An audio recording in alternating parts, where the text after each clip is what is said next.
ಸಂಪನ್ಮೂಲದ ಉಗ್ರಾಣ, ಬನಸಿರಿ ಪ್ರಕೃತಿಯ ವರದಾನ.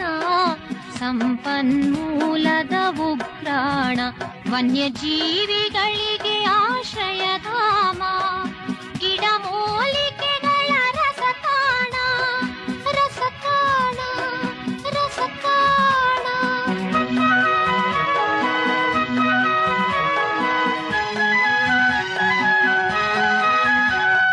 ಕಾಡು ಮಾನವ ಸಂಬಂಧ ಬೆಳೆದಿದೆ ಎಷ್ಟೋ ಯುಗದಿಂದ. ಕಾಡಿನ ಗರ್ಭದಿ ಬಂದವರು, ಕಾಡಿನ ಗರ್ಭದಿ ಬಂದವರು, ಕಾಡಿನ ಮಡಿಲಲ್ಲಿ ಬೆಳೆದವರು, ಕಾಡಿನ ಮಡಿಲಲ್ಲಿ ಬೆಳೆದವರು. ಬನಸಿರಿ ಪ್ರಕೃತಿಯ ವರದಾನ, ಸಂಪನ್ಮೂಲದ